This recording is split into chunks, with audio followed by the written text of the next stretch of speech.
En realidad, la pregunta es difícil, es muy compleja y se diferencia. No es lo mismo preguntar por qué Dios nos creó que para qué Dios nos creó. La segunda es un poco más fácil, ¿no es cierto? Cuando planteamos la pregunta de para qué Dios nos creó, es para cumplir un propósito, para mantenernos en balance con la creación, para demostrar su amor, pero cuando la pregunta es ¿por qué? ¿Qué le inspiró a Él? No qué íbamos a hacer nosotros después, sino qué le inspiró a Él para crearnos. Quizás la respuesta más sencilla resulta ser la más coherente, por amor. Dios es un dador y tú no puedes dar a menos que des, ¿sí? O sea, la premisa de dar es tener algo que tú transmites de ti a alguien más. Y de esa forma sabemos que Dios es amor porque nos crea a nosotros por amor. Existimos por el amor de Dios. Él simplemente quiso compartir con alguien más lo que Él tenía para dar. Ahora, para entender un poco mejor esto, porque yo sé que me dicen, ¿en serio puede ser tan sencilla la respuesta? Quizás para ayudarnos a entender mejor esto tenemos que escucharlo. Algunos de ustedes lo vieron, pero otros no. Así es que lo voy a compartir con ustedes. Vamos a escuchar qué es lo que algunos de nuestros compañeros piensan al respecto de esa pregunta. O planteado de otra forma, ¿por qué tuviste hijos? ¿Por qué deseabas tenerlos?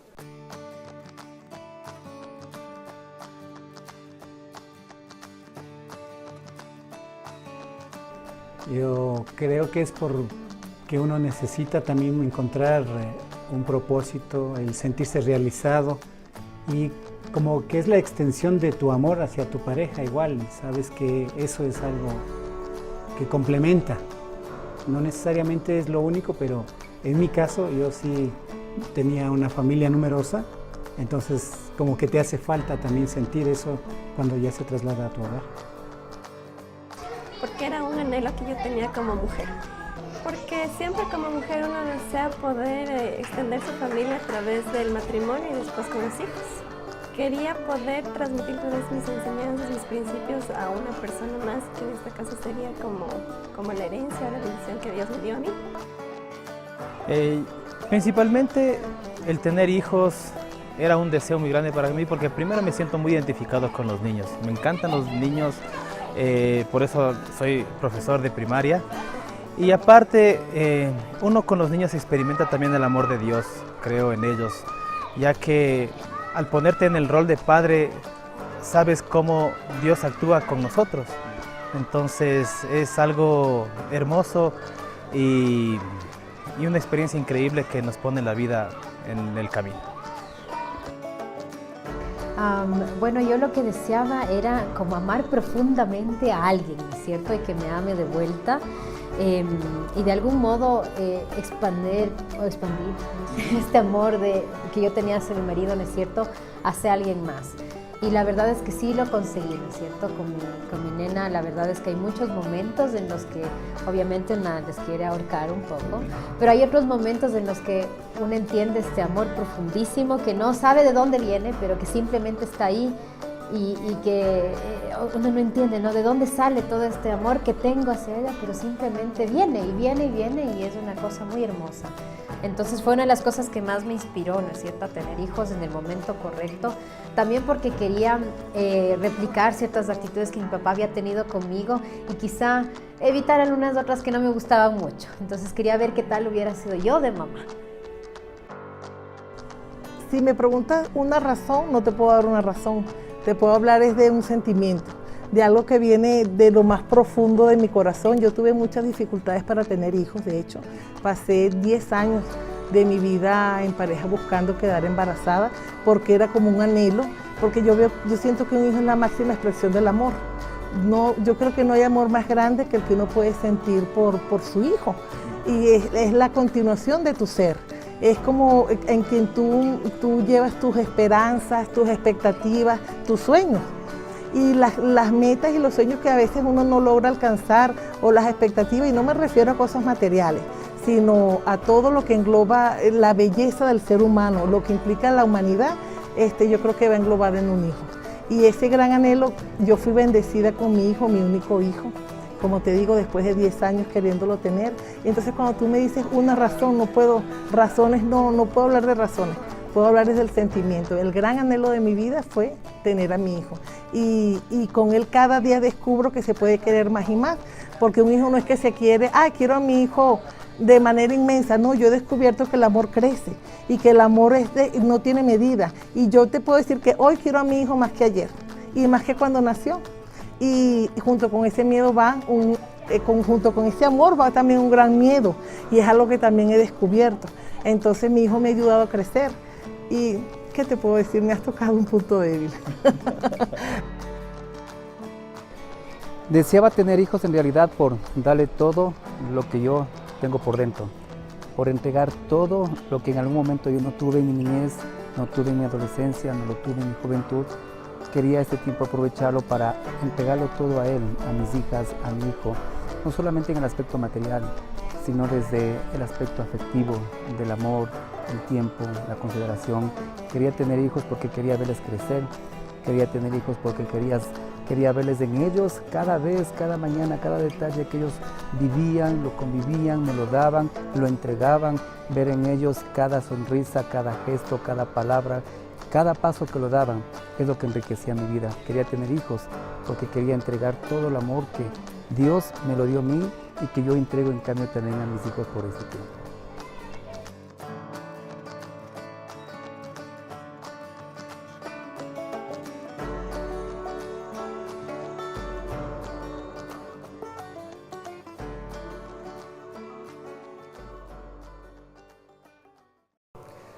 Miren, un aplauso a nuestros compañeros que se animaron a compartir esto, porque no es fácil estar frente a una cámara y abrir tu corazón y compartir esto, requiere mucho valor y les agradezco profundamente. Gracias a todos los que son parte de estos pequeños videos que hacemos, que los primeros en verlos son nuestros chicos, y créanme que su perspectiva cambia, porque cuando uno como adulto escucha palabras como las que ellos han compartido, descubres algo hermoso y nuevo de estas personas y descubres qué motiva su corazón, qué les inspira, como decía incluso Renorita, cuál es su punto débil, dónde su corazón puede quebrarse y dónde está más delicado para poder seguir avanzando. Entonces, de nuevo, gracias a todos los que participaron en el video de esta semana. Y este video, y lo que ellos han dicho, nos ayuda a entender una verdad muy sencilla. Dios nos crea por amor, Dios no tiene una segunda intención. Normalmente nos cuesta trabajo recibir la bondad y la amabilidad de alguien, porque nuestra primera lectura cuando alguien es amable con nosotros es pensar qué quiere a cambio. Lo hemos vivido toda nuestra vida. Cuando alguien viene y resulta súper amable contigo y te dice, hola, te traje esto, y uno, ¿qué quieres? ¿Qué quieres? ¿Qué pasó? Y uno empieza incluso a alertarse de capaz que esto es una broma y van a hacer alguna maldad. Si están en una reunión del DS y Alejandro o Nico dicen eso, automáticamente Ingrid tiene que ponerse contra la pared para estar segura de que no le van a hacer algo, porque es parte de su estilo bromista. Pero nos cuesta trabajo aceptar la simple y llana generosidad, la bondad de alguien, porque nuestro instinto nos dice que de alguna forma cuando alguien muestra esa aparente amabilidad y amor desinteresado, en el fondo hay una razón oculta, algo quiere la persona a cambio.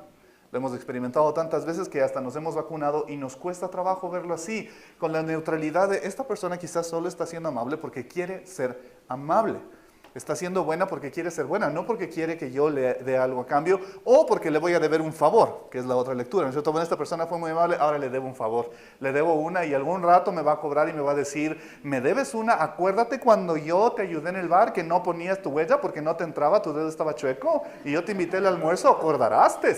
Entonces, nos cuesta trabajo recibir, simplemente recibir sin la premisa de que quizás esa persona quiere algo a cambio. Y frente a la pregunta de por qué Dios nos creó, la premisa no es distinta. Nos cuesta trabajo aceptar que simplemente Dios nos creó por amor, porque nuestra lectura es algo de querer a cambio. Algo que tengo que pertenecer a su religión, a su movimiento, a su estilo de vida. Algo tiene que querer Dios a cambio. Y la razón por la cual Él nos creó y su amor no requieren algo a cambio de nuestra parte. No lo requiere. El para qué sí requiere una responsabilidad. El para qué nos creó sí requiere una respuesta de nuestra parte, pero el por qué no. No hubo otra motivación. Al igual que ustedes y yo escuchamos a esos papás y mamás decir que tuvieron hijos pensando en lo hermoso que iba a ser y quizás ni siquiera conscientes de lo caro que les iba a salir. Porque literalmente alguien que es papá y mamá sabe que el resto de su vida tendrá que pagarla. ¿Sí? Tendrás que dar y dar y dar y dar y dar y dar y te saldrá emocionalmente costoso, te saldrá físicamente agotador y costoso, te saldrá económicamente agotador y costoso y tendrás el resto de tu vida, aun cuando tus hijos sean adultos y viejos, tendrás que seguir dando. ¿Sí? Y esa parte de que un papá o una mamá reciban de regreso es casi por gracia, es casi por un acto de pura coincidencia y gentileza, porque no todos los hijos son intencionales en algún momento en devolver ese amor a sus papás. Muchísimas veces papás y mamás han amado a sus hijos, aun cuando sus hijos no han sido recíprocos. Y eso no significa que ese papá cortó ese amor, que esa mamá cortó ese amor. Y nosotros vivíamos de esa forma. Estábamos acostumbrados al inicio a vivir en esa relación perfecta donde recibíamos el amor de Dios sin tener miedo. Y una de las primeras cosas que el ser humano experimentó cuando nuestra relación con Dios se dañó fue eso, el miedo. Si ustedes han leído el Génesis, luego de que el hombre y la mujer desobedecen a Dios y pecan, una de las primeras cosas que hacen es esconderse y tener miedo. Y por primera vez tuvimos miedo. Y muchas veces nos cuesta trabajo entender qué es lo que esto va a significar para nosotros. Y Romanos, en las palabras de Pablo, trata de llegarnos a entender un poco esto, porque se vuelve tan difícil el conflicto. ¿Cómo resuelves tú un problema creado por alguien que amas? ¿Cómo resuelves tú un problema creado por alguien que amas? Si alguna vez alguno de sus hijos ha hecho alguna travesura y ustedes estaban en el punto de ¿qué hago? ¿Le hago asumir a mi hijo o a mi hija la responsabilidad de que le compete y le enseño y le instruyo y uso eso? ¿O me gana la compasión, el amor y el cariño que le tengo a mi tesorito y entonces le protejo y le cubro y hago que no sea culpable y busco que nadie le toque porque nadie sabe en el fondo de su corazón lo bueno o lo buena que es y esto fue nada más un accidente y la gente no va a entender? Sí, no van a entender que mi hijo, mi hija no merecen este castigo y las personas desde afuera van a decir sí, sí lo merecen. He conversado en muchísimas ocasiones con muchos padres, incluso yo mismo estuve en más de una ocasión en el punto donde mis papás descubrieron que yo había hecho alguna travesura que implicaba que yo tenía que asumir una responsabilidad que incluso iba más allá de lo que yo podía pagar. Y hablo, por ejemplo, de algo tan sencillo como haber roto una ventana. ¿Alguna vez ustedes rompieron una ventana? ¿Sí? ¿Sí? ¿No? ¿De qué tamaño fue la ventana más grande que se acuerdan haber roto? Más o menos del tamaño de esa puerta. ¿De qué tamaño?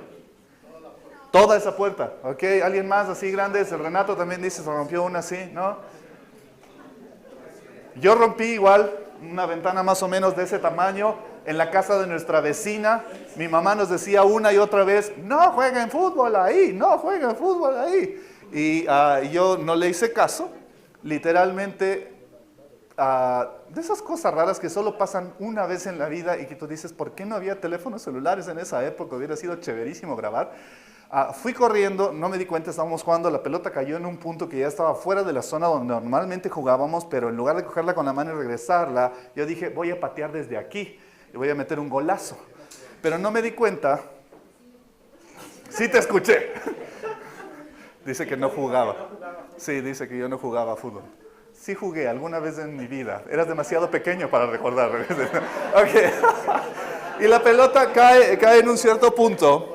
Y claro, yo me emocioné de esas cosas de pseudo jugador de fútbol. Entonces dices, voy a patear desde ahí. Y me doy una vueltota y me pongo listo para patear el balón hacia el arco. Pero no me fijé que cuando la pelota se quedó en este punto tan extraño, era porque al frente de la pelota había un adoquín. Entonces yo fui corriendo y pateé la pelota, me golpeé el pie, gracias a Dios no muy duro, pero claro, la pelota no salió en la trayectoria que yo esperaba, sino salió hacia arriba, literalmente voló hacia arriba, se chocó contra la rama de un árbol, siguió, se chocó contra la rama de otro árbol y luego cruzó y se clavó en la ventana más grande de la casa de nuestra vecina. ¡Wow! Y esos minutos que tú no sabes gritar ¡wow! O gritar ¡corran! Porque sabías que iba a armar un problemón. Y literalmente todos corrieron y yo solo me quedé parado ahí diciendo, ¿y ahora qué hago? Disfruto el increíble tiro que acabo de hacer porque dudo que en mi vida logre darle a 2 ramas en un solo disparo de fútbol. Y claro, salió nuestra vecina y nos empezó a regañar porque en realidad fue una imprudencia y habíamos acordado que no íbamos a hacer eso y que íbamos a ser más cuidadosos de no jugar cerca de su casa porque habíamos golpeado las ventanas sin romperlas, pero esa vez me comí toda la ventana y mis papás llegaron y justamente la premisa fue, ¿y ahora cómo vas a hacer para pagar? Y yo lloraba, yo no tengo para pagar, papito, no sé qué voy a hacer, yo no sé cómo voy a pagar. Y claro, mi papá decía, ¿y ahora? Y yo le decía, es que si usted me diera plata mensualmente, yo quizás podría, digo, aprovecho, ¿no? Una mesada o algo. Mis papás no me daban dinero regular, entonces yo no tenía ni idea de cómo iba a ser. Y automáticamente se te cruza, ¿y ahora qué voy a tener que hacer? Ayudarle a la señora a limpiar su casa, lo que sea. Y esas fueron las excusas, las opciones, perdón, que yo empecé a usar para tratar de justificar cómo iba a cubrir ese gasto. Y claro, cuando la señora vino en la noche a hablar con mis papás, yo estaba muy molesta porque ya habíamos hecho el acuerdo de que no íbamos a jugar ahí y yo rompí ese acuerdo y eso tuvo una consecuencia. Y esa consecuencia obviamente era algo que yo tenía que asumir y la señora estaba preocupada como corresponde de, ok, pero dígame, ¿cómo va a recibir el David un castigo? Pero explíqueme dónde va a estar la sanción. ¿Dónde está la acción disciplinaria para este muchacho?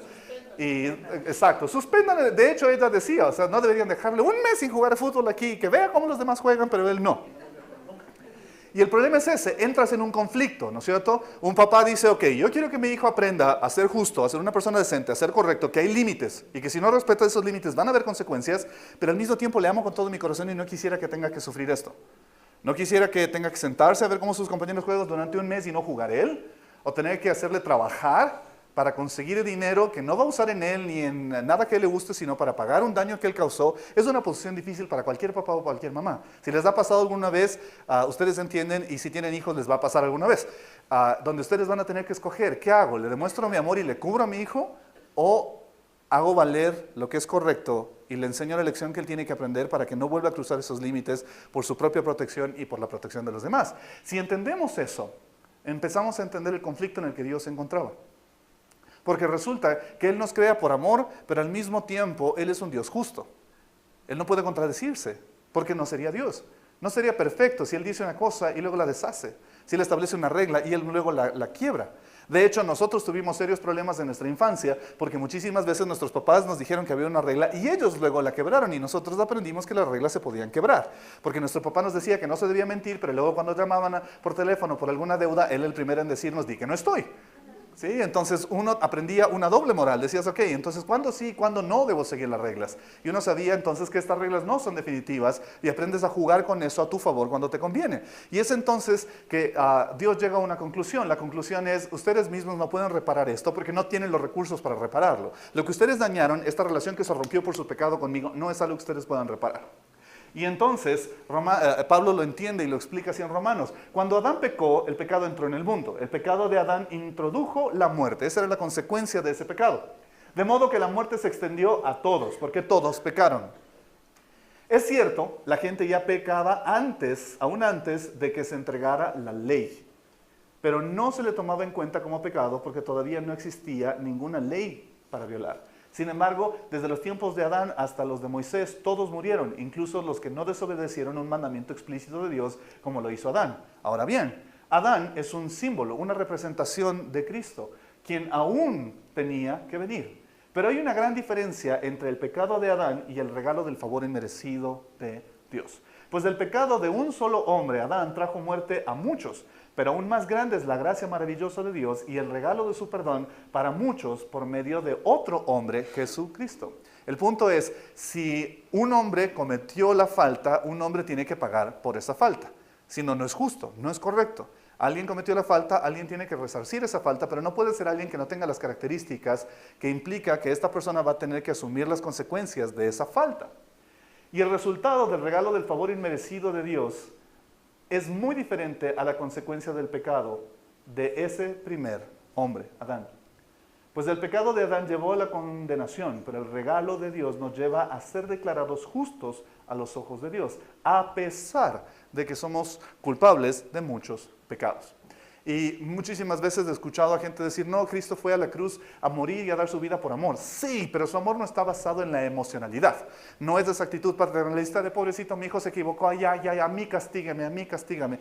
Sino, yo pago, yo asumo. Sino es un amor que está basado en su justicia. Él sabe que fuimos engañados de alguna forma y que nuestra necedad nos hizo caer frente a ese engaño y pecamos. Y Él sabía que de todas formas, aunque nosotros decidimos hacerlo y decidimos seguir la línea de la sugerencia de alguien para pecar, de alguna forma no fue completamente justo. Pero tampoco era justo no hacer que asumiéramos la responsabilidad que nos correspondía por nuestro pecado. Y Él dijo, ok, ustedes no pueden resolverlo, entonces voy a tener que resolverlo yo. Pues el pecado de un solo hombre, Adán, hizo que la muerte reinara sobre muchos, pero aún más grande es la gracia maravillosa de Dios y el regalo de su justicia. No es un regalo de su amor, es un regalo de su justicia, porque todos los que lo reciben vivirán en victoria sobre el pecado y la muerte por medio de un solo hombre, Jesucristo. Así es, un solo pecado de Adán trae condenación para todos, pero un solo acto de justicia de Cristo trae una relación correcta con Dios y vida nueva para todos. Incluso cuando alguien pregunta, oye, ¿cómo es eso? Entonces Jesús da su vida en la cruz y luego resucita. Resucitó porque Él tenía el poder y simplemente dijo, no, a mí no me tienen entre los muertos y yo resucito. Realmente en el fondo, si uno analiza el texto y se da cuenta de cuál es la estructura, uno descubre que el hecho de que Jesús resucite no era solo un acto de poder, sino era la resolución de un problema legal. Porque legalmente tú no puedes acusar a alguien que no sea culpable. De hecho, nuestra ley, aunque no funcione, dice que todo el mundo es inocente hasta que se demuestre su culpabilidad y que nadie debería recibir ninguna consecuencia por un acto ilícito a menos que se demuestre con pruebas que esa persona fue culpable. Y que la norma debería ser, esta persona tiene derecho a defenderse y debe ser considerada inocente hasta que haya algo que realmente demuestre su culpabilidad. Nuestro sistema dice eso en teoría, pero no funciona, y lo sabemos. Aquí a veces funciona al revés, sí, a veces la persona es culpable y tendrá que ver cómo demuestra su inocencia. Y de hecho en estas épocas es más todavía, porque resulta que los jueces ya no están solo en los juzgados, los jueces están en las redes sociales. Resulta que una persona puede ser difamada en una red social y ser acusada de algo sin tener ninguna evidencia y la persona tiene que hacer esfuerzos por defenderse. Y si ustedes han visto las redes sociales, está llena de eso también. Entonces, el punto también es que Jesús resucita no solo por el hecho de que Él era poderoso, sino porque había un vacío legal. La persona que muriera tenía que morir porque había cometido un pecado. Y Jesús no cometió ninguno. Entonces, ¿cómo podía Él ser condenado a morir? Entonces, Él vence a la muerte porque la muerte pierde autoridad cuando de pronto no tiene evidencia de la culpabilidad de Cristo y dice, Cristo, no puedo retenerte porque no hay evidencia de tu pecado. Y ahora, ¿cómo hacemos? ¿Cómo resolvemos esto? Y entonces Jesús gana esta autoridad sobre el pecado y la muerte y dice, ok, como la muerte falló en la tarea que Dios le dio de convertirse en la última jueza del pecado, entonces ahora yo tengo el derecho de perdonar los pecados de quien sea que reciba el sacrificio que yo hice para cambiar de lugares. Yo me sacrifico por él o por ella. Entonces, así como el pecado reinó sobre todos y los llevó a la muerte, ahora reina en cambio la gracia maravillosa de Dios, la cual nos pone en la relación correcta con Él. Y nos da como resultado la vida eterna por medio de Jesucristo nuestro Señor. Y creo que en esta época, en estos días difíciles de oscuro que estamos viviendo como nación, de un montón de confusión y de un montón de gente, incluso autoridades políticas y sociales que salen a los medios y dan un discurso y luego tratan de dar otro discurso para arreglar el primer discurso donde ya la regaron. No sé si ustedes han visto las redes sociales, pero las autoridades gubernamentales salen a hablar de ciertos problemas que estamos teniendo y parece que primero dicen una cosa y luego tratan de arreglarla diciendo otra cosa, pero la riegan más todavía que la primera vez, porque el momento que tú no tienes claro cuál es el punto de justicia, dónde realmente esta justicia se puede hacer visible y cómo realmente funciona, eres incapaz de determinar dónde está la línea que separa lo que es correcto de lo que es incorrecto. Y hemos estado viviendo eso una y otra vez. ¿Por qué? Porque no entendemos que sí, Dios nos creó por amor, pero nos salva por su justicia. Por sobre todas las cosas, Dios es justo. Si nosotros no sabemos cómo ser justos con las personas, Él sí sabe. Nuestra tendencia es evaluar desde nuestra propia maldad. Nos cuesta trabajo atacar a las personas que hacen lo mismo que nosotros hacemos, pero nos resulta muy fácil atacar a las personas que hacen una cosa distinta a la que nosotros hacemos porque es más fácil señalarla y atacarla y juzgar a esas personas por eso. Si yo no fumo, pero digo mentiras, probablemente mi tendencia sea acusar más a los que fuman que a los que dicen mentiras, porque me resulta más fácil acusar a las personas que hacen algo que yo no hago para no sentirme mal conmigo mismo, que señalar en otros el mismo pecado que yo cometo. Siempre nos resulta más fácil. Y en estos días, tristemente, hemos sido testigos una y otra vez de la maldad desarrollándose en múltiples expresiones. La maldad de un hombre que es capaz de quitarle la vida a una mujer independientemente de que le haya jurado amor en algún momento y que por eso haya aceptado estar con él y hayan formado una relación e incluso haber llegado al punto de tener intimidad para que los dos hayan concebido un hijo que estaba en el vientre de esa mujer en el momento que este hombre le quitó la vida. Pero automáticamente la misma maldad que uno puede ver en él, tiene que reconocerla, está en nosotros. Y esta semana fue hermoso, la semana que pasó, porque hablamos de esto con los chicos desde Middle A hasta Prep D, porque es necesario hablarlo. Y agradezco la valentía y el apoyo de muchos de ustedes, profesores, que me escribieron personalmente diciéndome, ¿sabes qué, David? Estos temas son cosas que los chicos necesitan hablar. Y los hablamos en el Transform de la semana pasada y los vamos a volver a hablar con el apoyo del DC esta semana, porque literalmente hay chicos que no entienden dónde está la línea que divide un problema externo de un problema interno. La maldad que uno puede ver en ese hombre, y uno puede ver eso, y si han visto los videos, insisto, son terribles, pero el momento que uno ve esa maldad, uno puede decir, qué terrible, qué cosa más horrible está haciendo ese hombre, por Dios, eso es maldad pura. Es respondida de parte de la comunidad en la cual ocurre eso con más maldad. ¿No es cierto? La gente sale a las calles a perseguir a venezolanos y venezolanas, hombres, mujeres, niños, que no son responsables por lo que una persona hizo. Pero uno de pronto descubre que es más fácil señalar y atacar la maldad del otro que reconocer la propia mía. Pero al mismo tiempo uno debería llegar a reconocer que no puedes resolver la maldad con más maldad. No puedes solucionar un problema generando más.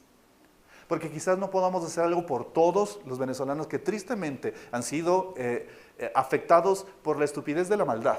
No por la estupidez de la gente, por la estupidez de la maldad que vive en nuestro corazón desde el día que nosotros rechazamos a Dios y no somos capaces de reconocer que la misma maldad que estamos señalando y atacando en el hombre que cometió ese asesinato es la misma maldad que está en nosotros. Pero es la triste realidad que gente cerca de nosotros está viviendo porque no son capaces de entender que un acto de maldad que merece una sanción no puede ser resuelto con más maldad. Y esa es nuestra tendencia como seres humanos. Cuando alguien nos hace algo que no nos agrada, nuestra primera tendencia es devolverles el mal. No podemos aceptar el bien porque nos lleva a pensar que esta persona algo quiere, pero cuando alguien nos hace algo malo, sí estamos dispuestos a devolverle eso con mayor maldad, porque literalmente es como cuando jugábamos con nuestros hermanos chiquitos a pegarnos, a pellizcarnos, ¿se acuerdan? Tú le pellizcabas y automáticamente la persona decía, ay, me pellizcaste durísimo, y tú le decías, no te hice tan duro, y luego, te pegaba, y tú le decías, yo no te pegué tan duro, ahora te pegaste, ¡pam! Y la secuencia solo seguía porque la lectura siempre es, tú me estás haciendo más daño a mí del que yo te estoy haciendo a ti. Y estas personas, lamentablemente, no toda la población de Ibarra, por si acaso, pero estas personas que han adoptado esta estúpida posición, creen que esta persona les hizo más mal a ellos que el mal que ellos le están haciendo a otros. Y es un ciclo absurdo, que no tiene sentido, que no va a funcionar. Y uno de nuestros estudiantes de Prep B, Martín Arzatales, él decía en una de las clases de esta semana, después de que hablamos de esto, él llegaba solo a esta conclusión y la compartió, y yo por eso lo puse en el Instagram del Grow. La maldad humana es la muestra más clara de la ausencia de Dios en nuestro corazón. Y algunos chicos decían, si no podemos encontrar una razón para probar que Dios existe por lo que Él hace, podemos probar la existencia de Dios por lo que nos falta. Porque cuando Él no está, nuestra maldad se desboca. Sin Dios estamos perdidos. Sin Dios, toda nuestra maldad puede llevarse a la máxima expresión y podemos hacer cosas tan absurdas como las que les estoy contando en este momento. Y es súper crudo y súper triste, sí. Pero justamente ese es el punto. Alguien hizo algo malo y tiene que pagar por eso. Las mujeres y hombres que todavía están saliendo a las marchas, en marchas a favor de Diana y de Marta y de muchas otras mujeres que han sido sexualmente abusadas, salen con esta frustración y este enojo de decir, alguien tiene que pagar por esto. Hay mucha maldad, alguien tiene que pagar por esto. Si no pagan los criminales, que paguen los jueces, que paguen los fiscales, que pague la policía, alguien tiene que pagar por esto. Y es lógico, un hombre en Ibarra le quita la vida a una mujer de manera atroz, la gente ve el hecho y dice, alguien tiene que pagar por esto. Entonces empiezan a perseguir a hombres, mujeres y niños venezolanos por la ciudad gritando, alguien tiene que morir. Y literalmente, eso es lo que está pasando en Ibarra. En papeles pegados alrededor de la ciudad, las expresiones son, venezolanos, váyanse de Ibarra o les vamos a empezar a cazar y matar. Literalmente, hay papeles con esa leyenda pegada en la ciudad. Alguien tiene que morir. Entonces, Jesús levanta la mano y dice, ¿quieren que alguien muera para pagar por esa maldad? Yo lo hago. Y ahí es cuando uno entiende el sacrificio de Cristo. Nuestro dolor nos exige que alguien pague por la maldad que vemos. Nuestro dolor nos exige que alguien pague por la maldad que sufrimos. Y no necesita ser otra persona. Jesús levantó la mano y dijo, ¿quieren que alguien muera por esto? quieren que alguien pague por esto, está bien, yo lo hago. Porque por un hombre entró la maldad a este mundo y por un hombre tiene que salir. Por un hombre el pecado entró a destruir toda su vida, por un hombre tendrá que salir y no va a ser ninguno de ustedes, voy a ser yo. Y ahí es cuando uno empieza a entender por qué Dios dice, recuerda, escucha, entiende. No maltrates ni oprimas a los extranjeros en ninguna forma. Recuerda que tú también fuiste extranjero en la tierra de Egipto. Y alguien decía, no, es que por eso la gente ahora dice, ¿cómo van a atacar a los que son migrantes si todos fuimos migrantes alguna vez? Sí, hace miles de años Dios ya trató de explicarnos esto. Nos dijo, ustedes no aparecieron solos, yo les puse aquí. A todos ustedes, de todos los colores, formas y sabores que existen, yo les puse aquí. Y ustedes no deben atacar a otros, porque ustedes mismos un día fueron receptáculos de un acto de amor. Y entonces deberíamos entender lo que Juan dice en el capítulo 3, verso 16 de su Evangelio.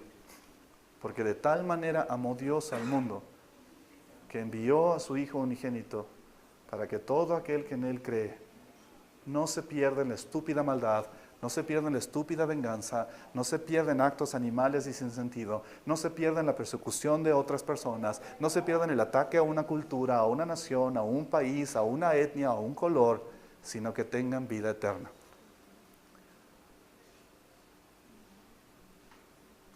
Y termino yo diciendo, en esto hemos conocido el amor, en que Cristo, aún nosotros siendo pecadores, dio su vida por nosotros. Aunque no lo merecíamos. Porque honestamente, si todos y cada uno de nosotros hacemos una pausa y revisamos nuestra propia maldad, todos hemos sido malos. Y es chistoso.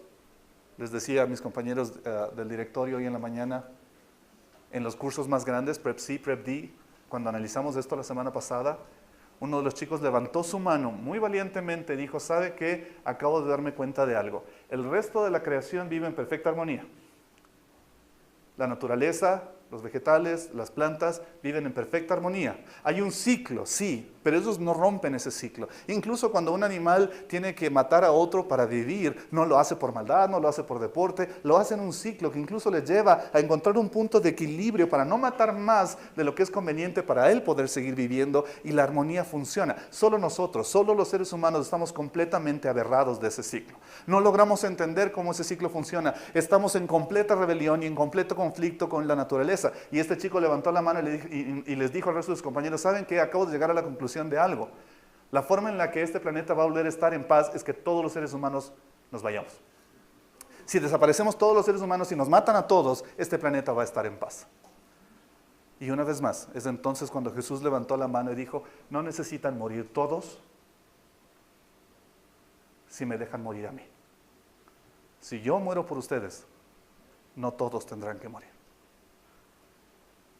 La solución no es que ustedes desaparezcan. La solución no es que todos mueran. La solución es que alguien pague por lo que ustedes han hecho. Y en lugar de que tengan que ser todos, voy a ser yo. Quiero pedirles que cierren un momento sus ojos, si son tan amables. Y honestamente, hagamos una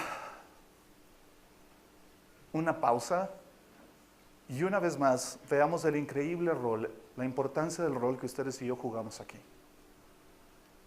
Nuestras palabras, nuestras acciones, el compartir en un video, como lo que hicieron nuestros compañeros y les mostré al inicio, o el tener conversaciones con otros compañeros, o tener un momento de diálogo con nuestros estudiantes, son oportunidades increíbles para ayudarles a ellos a entender no solo cómo estar mejor educados, sino cómo ser transformados como seres humanos en mejores versiones, en seres humanos, más dignos, menos dispuestos.